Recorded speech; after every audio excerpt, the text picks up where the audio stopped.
what should we even say?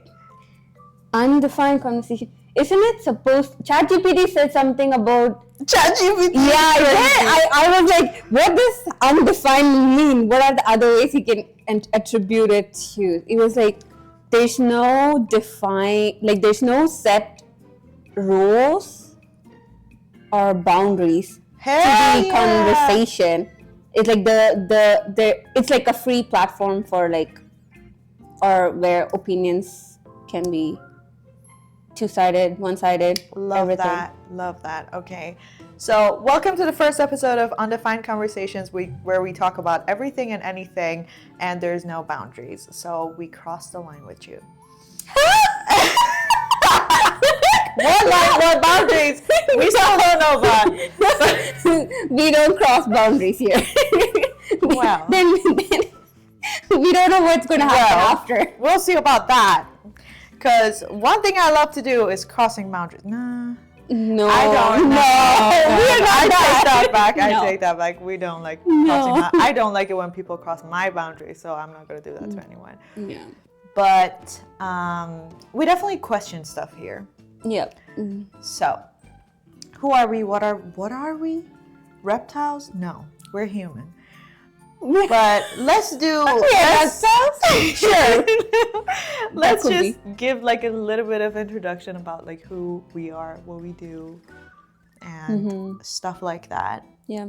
So, I am a student.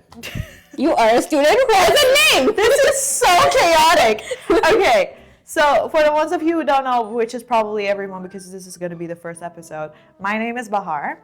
My name is Christina. And we're both students. Are we going to tell you where we are students in? No. No. You figure it out yourself. Yeah. Are we inviting people to stalk on us? No. You can if you want. You're not going to find much. Try to figure it out for yourself. Yeah. It's not going to be hard. But anyways, let's just keep a little bit of mystery here. But, okay, we're both students and we're in our third year. And because we usually have like really random conversations and everybody's doing a podcast these days, we thought, why not? So why not? Before the new year, you get started. Exactly. That's what you do. Before New Year's, you start new things. You challenge yourself. You do things that you've never done before and you never thought that you would do, like this one. Because has anyone ever seen me in front of a camera? Even in pictures. I don't even take pictures of myself, but here I am talking in front of the camera. And you can probably tell it's really uncomfortable, isn't it? But yeah, that's the whole point of life. We challenge ourselves and we go for it. Yeah. Never give up. Never give up. Never like the distillery district. never give up. There's a whole story about that. There's a whole story, but we'll get to it whenever. Yeah, we'll get to it some other time. So there goes the intro. I don't know if this is an intro. A few moments later. Okay, perfect. Awesome. Let me sip on this coffee a little bit, hoping that it would give us some ideas.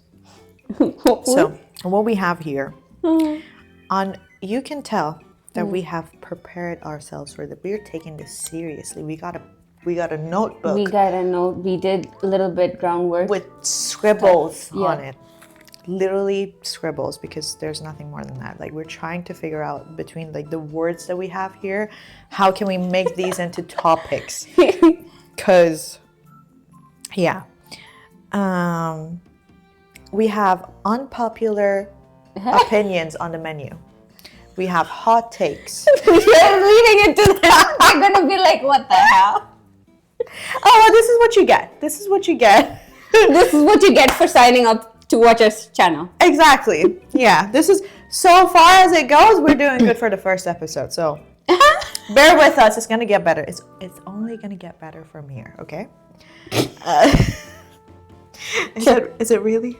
I don't know. I don't think so. So cultural differences and cultural shock from coming here. Not gonna lie, we've both experienced we didn't even say that we're decent? I mean, I guess they could say They that. could figure it out. They We are could not. probably figure it out. We're not from international Canada. students. Yeah, we're not from Canada. We're not from Canada. I mean, that's hint, hint. You can probably figure that out even You easier can guess now. our ethnicities in the comments. Yeah, do it in the But comments down it's below. easy. It's easier to guess mine. I'm and the a hearts. little bit ambiguous. Yes. But kind of like look at the thick eyebrows and you probably get a hint of where I come from. Anyways, so cultural shock and differences. This is something that we've both gone through. Yeah. And has it been easy? Definitely not. Yeah, I mean, it's called a It's shock for a different. reason, It's right? different cultures. It's like East meets West. That's so true. That's so true. We're yeah. both from East and it met West. And how was the first meeting? Mine, absolutely chaotic. I left the country when I was 16. So that was very difficult because I don't call myself necessarily a conservative person, but I'm definitely very true to my culture and traditions. And therefore, I had a really hard time coming into West, trying to get along with how it goes here. I mean, I'm still trying to figure it out, and We're not there yet. We are not completely. absolutely not. Even No. though it's been like a few years, that's something to bear in mind actually for people who are thinking about immigration or like leaving their countries, going to somewhere that has knowingly, because like East West, knowingly has a very different what is it called? Culture. Cultures. Yeah. Keep that in mind. It's not going to happen to you easy, especially if you're leaving at an age where like your basis or like your culture is kind of like deep within your roots and who you are. It's probably going to be even more difficult. I mean, we were both pretty young when we left the country, but still like it's taken us like, I've been out for a couple years now. Yeah. You have to, so it's probably going to take you more than a couple years to at least understand what people do here, not necessarily forget where you come from or who you are, but at least kind of like understand how it is here so you can have an easier time with the community and the society here. Yeah. Yeah. Just leaving your country and coming here, it takes a different mindset, I would say. Oh yeah, And be open. Be you open have to be. new stuff. You have to be open. Like when I came here, I was like, "Oh, this is all new to me," and like, how am I going to figure it out? I was like that, but yes, I am figuring it out. Yeah, I mean, well, I don't know how successful we are. We're not successful in a couple things that we're not going to get into. That's one of them. We're probably going to open up about that a little bit later, depending on your feedback, which we're waiting for. Please leave it in the comments. Yeah, so what is something that you felt like was the biggest shock when you came here? What was like the most different thing that you were totally not expecting? Like the first few days when you came here? Definitely the weather. By the way, we are from Canada.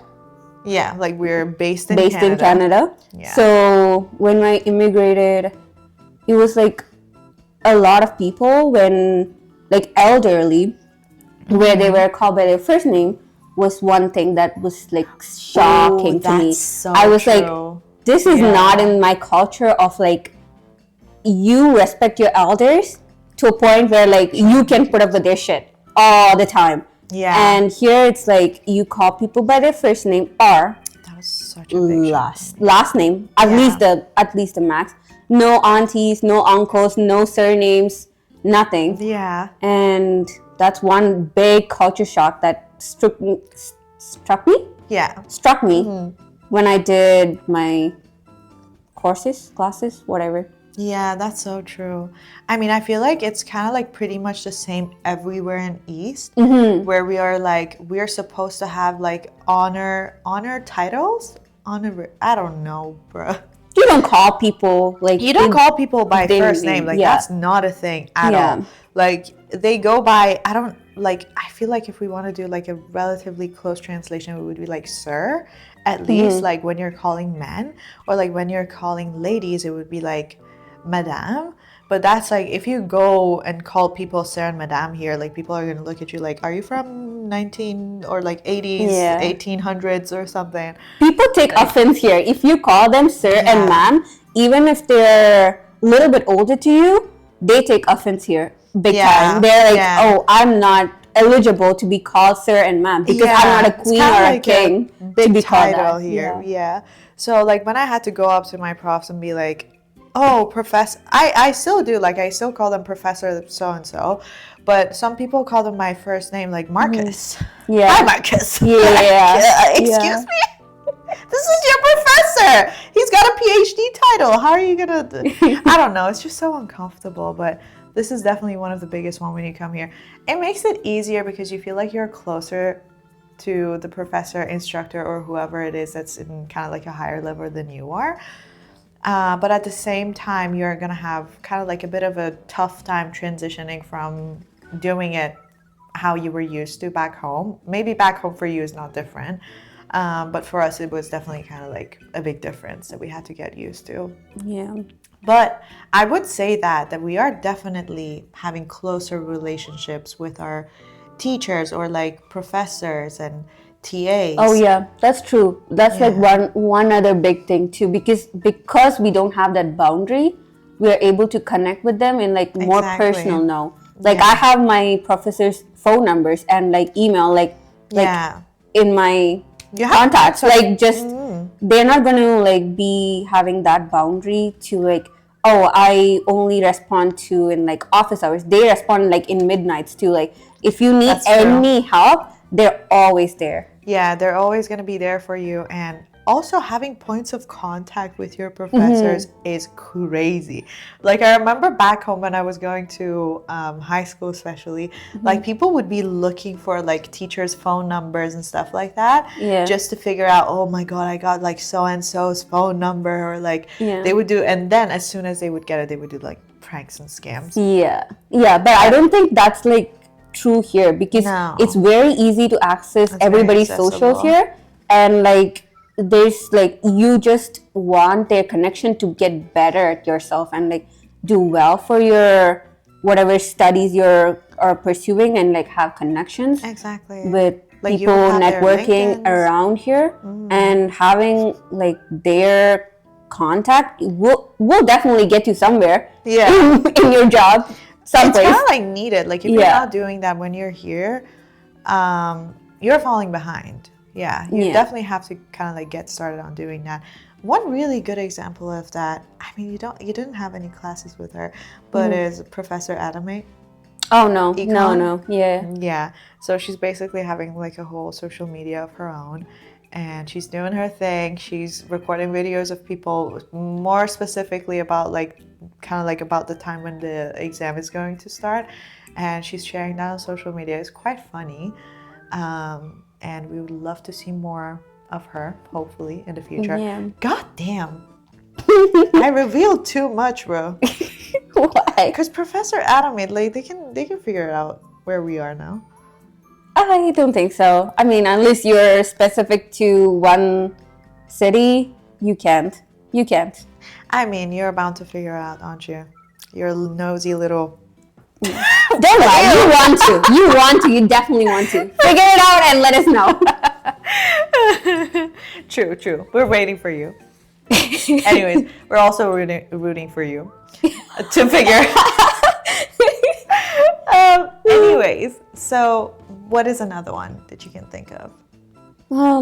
Especially like this was kind of like more of a professional setting, but did you have any of these cultural shocks with your friendships or like? Oh yeah, definitely. Like I feel like friends here, I think I can't speak too much about friendship in a sense where I can compare to back home, because back home it's like very restricted, like where you're like just in school and then you go school, hang out with your friends and you come back. Right. But when we like, I don't know about how it's back home for you, but like when I moved here, it's like pretty much free. It's like you hang out with your friends, there's no restrictions on when you come back, where you're going. That's true. That's some kind of freedom that I experienced in a way that it's like, oh, there's no control. But I There's feel like that comes with like moving out, right? I think so too, but also it comes with moving to a different country. Like, even if I moved to a different place inside my country, I would still not be that fully comfortable. That is true. But when I came here, I was like, I felt freedom. freedom from like how British is conquered and like there was like freedom everywhere. It was like, yeah. That's true. Yeah. I mean, I experienced that too, especially like for me being the only child within my family, my very small family. I didn't really had the permission to, I don't know what happened with my parents, but like as soon as I came here, all of those rules kind of like disappeared. I guess they knew that they couldn't really control me because I'm like miles and miles away from home now. But for me, it was also kind of like the same, that we were going to high school. That was the only point of contact with my friends at the moment. And like when we would come back home, I couldn't see them again unless I would go back to kind of like school, which was every day pretty much. So it was not a big thing to go out with your friends, stay out late, or like do anything. I mean, there isn't much to do where I come from anyways, but it was not kind of like a big thing, especially for girls, because it's not only it's unsafe, but also traditionally it's not really accepted, especially like seeing like a bunch of girls just hanging out, like going out on the streets. It's kind of like, it looks weird because not so many people do that. I mean, it's kind of changing right now, but back when I was 16, that sounds like so many years ago. But back when I was like a teenager, it was still pretty much like a little bit of a taboo for teenage girls to be out on the streets on themselves. So freedom, definitely a big part. Yeah, maybe it's just because we got older that we realized that we are getting this freedom. That's true. Could be, but yeah. I always imagine how it would be like if we would have not moved and stayed like in our countries, and be like, how would that affect if we were there, if this freedom would have been affected at all? I feel like it would have been affected if we stayed with our parents. Yeah. But if we moved out, or like if we were to go to kind of like another city, it would have been different in the sense that we would stop sharing so much information, so they wouldn't even know to tell us otherwise. Like if I were to, oh, that sounds bad, but like for instance, if I see that my parents are staying as strict as they were when I was a teenager, when I became like 20, I would have stopped sharing with them that, oh, like tonight I'm going out, so they couldn't be strict even if they wanted to. But I mean, they also changed. I don't know if that comes down to us just moving out and they accepting the fact that it's different now. But I feel like they're not really the kind to stay strict. I feel they know, like, bro. After one point, you can be strict too much. Yeah. They have to give up. They literally will be like, okay, it's your turn. Yeah, just go get it. Plus, like, we're not the kind of people to kind of like use or like misuse that trust. And parents know their children. They know what kind of child they've brought up. Not to kind of like be offensive to anyone, but it is pretty obvious like what kind of character you have, what kind of personality you have, what things you are willing to do or like you're looking forward to do when you're growing up. Like just from the arguments that children have with their parents of like the things that they want to do, if those things are along the lines of, oh, why can I not do drugs? Like the parents gonna know, I'm not gonna let you move out, right? Yeah. I mean, that's a pretty extreme example, but I'm just saying that for the sake of like parents kind of know, they have a gist of, okay, even if I let this little thing go, she's probably going to be too much of a coward to do anything on her own. And I trust that they're going to try and like protect themselves. Yeah, I think it definitely comes down to how you grew up and like your Your behavior personality. and personality for them to build a trust and have a chill with people. Yeah. But that's not to say Yeah. that friends don't affect you. It Oh, really yeah. does matter who you become friends with. Yeah. I experienced that firsthand so many times. Like it also depends growing up how your friend circle is. Doesn't matter if you're in like first grade, second grade, all your friend groups matter. Like if you have a shitty friend, it can ruin your life. Like they influence your personality so much. Like be mindful of that, because you don't, like, I was the kind of person to, I mean, that's kind of like having my head in the clouds and thinking that, oh, I'm too good for this. But I used to think that there's nothing in this world or nobody in this world, because I used to believe that I have such a strong character, such a strong personality, nobody can affect me. But did I just get so influenced by the wrong people, especially when I came here? And kind of like taking it from this part, what does that even mean? But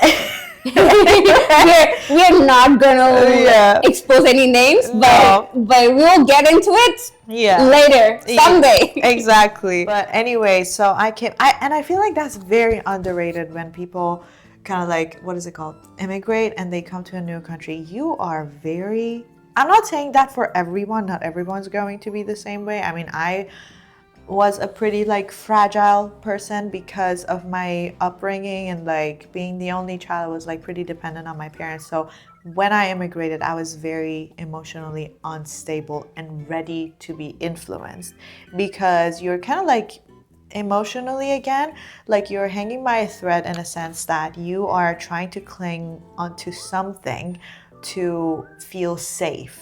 And that's something, usually you seek that sort of comfort and support from people, and that's the first person that you see and looks familiar enough, looks friendly enough, is from the same culture, is from the same background, and you see them and you're like, oh my God, you're my savior, and I would allow you to be part of my life, and you got a friend in me, basically. And this is what happens. This is like how you let them in your life, even though you're so different, even though you have totally different values, but because you're lonely, because you feel like I got my back against absolutely nothing. I mean, you gotta be very independent and strong if you want to immigrate.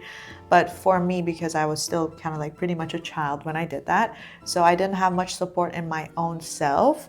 So I had to kind of like seek that from outside resources. Yeah. And the kind of people, even though despite knowing that they're so different, because it kind of shows, like you can pretty much tell within the first few interactions that you guys are so different, but you would still allow it because you're like, if not you, then who? And I don't know when the next person is going to come into my life. So you kind of like allow that to happen to you, and you get very much influenced because you don't want to lose that support. So you would, I mean, that also comes down to people pleasing a little bit, but like your tendencies to people please is a lot higher when you are in this situation. So you allow that to happen even more, and you kind of like go with the flow of whatever they want to do. You end up doing the same things, and then at some point you come to yourself and you're like, I'm a changed person. Yeah. I'm no longer myself. I no longer hold on to the same values. I've done very like stuff that are very questionable just because I wanted to be the one and the same with this person, so I could have their support and like mentally have that someone with me. And yeah, this is something to definitely be very mindful of. I remember there was this quote that was saying that just because you're too thirsty, something along these lines, I'm butchering it, but like if you're too thirsty, just because don't allow yourself to get too thirsty so you would end up drinking dirty water. Oh, and yeah, that kind hits. of like I know. And this is definitely, if you don't have the experience, this is something that may happen to you, that like you're so thirsty for any kind of connection that you're like, whatever it is, whatever liquid it is, even if it's something toxic, I'm allowing it because I need it. Like, I need it so bad. But hold on, stay strong, and wait for the right people, because those wrong people will end up getting you in way more trouble than you would have thought. And the end result sometimes is not very good. If you're wise enough, you can get yourself, not to say that I was wise enough. I definitely hurt myself so many times. I got bitten by the same thing so many times. I had to repeat the same mistake so many times before I learned from it. But if you learn the patterns, you're gonna notice what's wrong, and then you will eliminate it. Otherwise, you're gonna stay in the same trap and just get hurt over and over again. Yeah, just some food for thought. Food for thought. Yeah. Did you have anything similar happening to you? Not really. I don't have very bad experiences with friendship because I'm like very picky. Cautious. Very, very picky of people who come into my life. Aww. Stop it. This girl is over. Over the top. She's like, don't make it gay now. I think somebody's coming to give you package. No. It's not for me. Okay. No. Yeah, but I don't think people have hurt me from friendship. Because it's like, if you... No, it's just... I feel like you met really good people when you I think... No, I do have like pretty... like not so great friends, in the sense like if I know that I don't vibe with them, or like I don't connect with them, I don't go too personal. I just be shallow with them and be like, smart girl. Be like, okay, like we just hang out in social settings, and I don't go too deep into their life, or I don't let them come into my life. So I'm like, it's just social friends, and that's it. But personal friends are different. Like I'm very choosy. Yeah. And No, that's actually a really good thing. Like, you should be very choosy when it comes to like people you allow into your life, because you don't want, I mean, you do want to have connections, but again, who is your close circle, who is like the kind of people that you trust, is going to be very different. You got to be very cautious with those people and your choices, and not just let anyone. Yeah. know? But it's also like that is also one drawback, because I can't be like, pour all my what is that?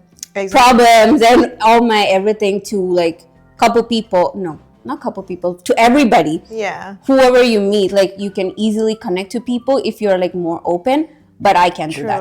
True. I can never do that. I'm not going to push myself to it. I mean, there's like benefits and disadvantages to both of the things. Like, you open up more, you get to experience with more people, even though you're more likely to get hurt more often, but then again, chances of finding connections is more, because you're kind of like trying it with pretty much everyone. You're honestly, at some point I got really in my head of like, why am I doing this? Yeah. And I started reading about it to see, okay, what is it? What is the smart choice here? Like, obviously my way is hurting me so much. Like, I get too vulnerable too easily with people, and I end up getting myself in trouble. Low-key, I feel like that package was for me, because I thought I didn't have it. I was not waiting for anything, but then I remember that I have an Amazon thing. But anyways. Oh, okay. Do they come that side? I thought they come the other side. He went this way, yeah. Oh, okay. So might be. Anyways, and I started reading about it, and it was the thing. I don't even remember the resource, but it was basically saying that you should have that like specific set of information that are relatively vulnerable. Not necessarily like your deepest, darkest secrets, but it's kind of like a little bit vulnerable. Maybe something that you recently went through and it was kind of difficult for you because it's kind of like related to one of your childhood traumas. You're not going to open up about that childhood trauma, but you're going to open up about what happened recently, and kind of like see their reactions. How are they going to support you? Are they going to be there for you? Are they going to judge you? And then from there, you kind of, and do it multiple times. Do it a couple of times before you actually decide, is this person worth pursuing? Is this person worth keeping in my life, and kind of like making it deeper from here? And yeah, that's the right way of going about it. I mean, it's definitely easier said than done. Oh, yeah. Because you gotta experiment with it. For some people, it's like it's very easier to maintain like big friendships, Yeah. like big groups of friendships, but Not me. not me. Like never have I been like with a big friend group. Like I get too overwhelmed if there's like too many people in one group, That's and so like true. I can't like connect with every single person in a deeper note in a way that like I can be best friends with everybody in the group. That's which is like it's impossible.